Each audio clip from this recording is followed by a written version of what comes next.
Now what we'll do is introduce you to Paul Davis, who's the head of research at TechInvest. Paul, welcome. Hi, thanks. Nice to see you here.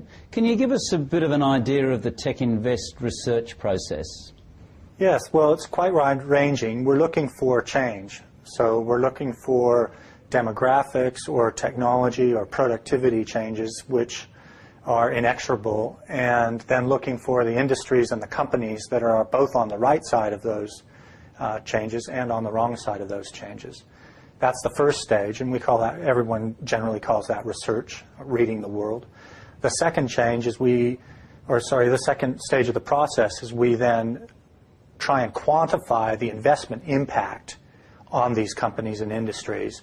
And people call that valuation. We call it price discovery. We have a net present value of free cash flow process. We look at, if I was an owner of that business, what kind of return would I be getting on the capital that I've associated with it?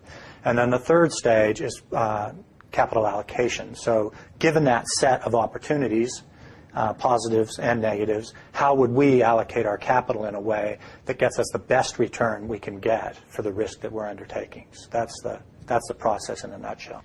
And do you tend to look at individual companies, or do you run themes on industries where you get an idea about an industry or something that might be happening in a macro sense?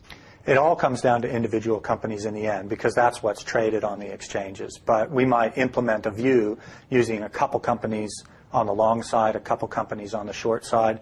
Sometimes it's simply an individual company that has a super opportunity and a valuation that doesn't reflect that, and there is no short offset for that particular situation. So what we try and do is we have the best set of long opportunities diversified across around 30 stocks, and the best possible set of short opportunities, again, diversified across about 30 stocks. And given that you've got a global mandate, and you have a small research team, you're a boutique manager, how do you cover that many stocks in your total investment universe? Well, we rifle shoot. You know, we're stock pickers. And so we know there'll be companies out there that we don't see, there'll be themes that we miss, but we only need about, I would say you need about 10 good, strong themes running at any one time. And I go all around the world, talk to people in industries. I've automated a lot of tools nowadays with the internet, which we've been on from the birth. We've automated scanning tools, valuation tools. So a lot of the drudge work of actually sizing up opportunities is done for us. And we're constantly on the frontier of new tools. So it's a really interesting time to be an investor, because the amount of information you can get, both fundamental and qualitative, goes up, probably doubles every 6 months. And when you drill down to looking at companies, what actual financials do you have a look at? Well, we want to know, where does the cash come from? So that's got to come from sales and then a gross margin. It's going to get chewed up by R&D, selling, general and admin, working capital requirements, CapEx. And whatever's left over has to then satisfy both us as equity holders and whatever debt holders there may be. So those are the numbers we need to get. We do the old-fashioned balance sheet, profit and loss, cash flow statement analysis to get those. And how would you define a good investment for you? I think a good investment is underpinned primarily by something that is bound to happen. Right? I just love to find things that are bound to happen. And so that has to be the underpinnings. Now, the other stage of being in the markets is you don't get paid to be right if everybody else is also right. Right? So we have to look for an investment where we have a view about something that's bound to happen and everyone else has the other view.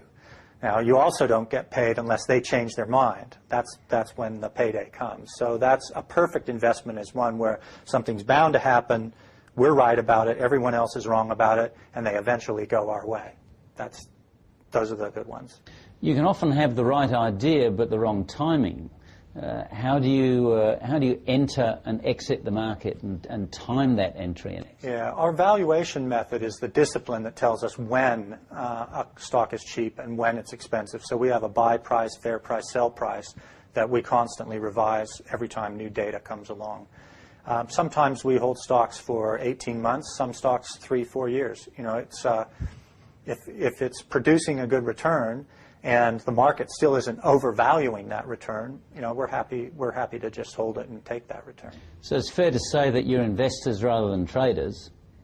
I would say so. We rarely work on a bigger fool theory.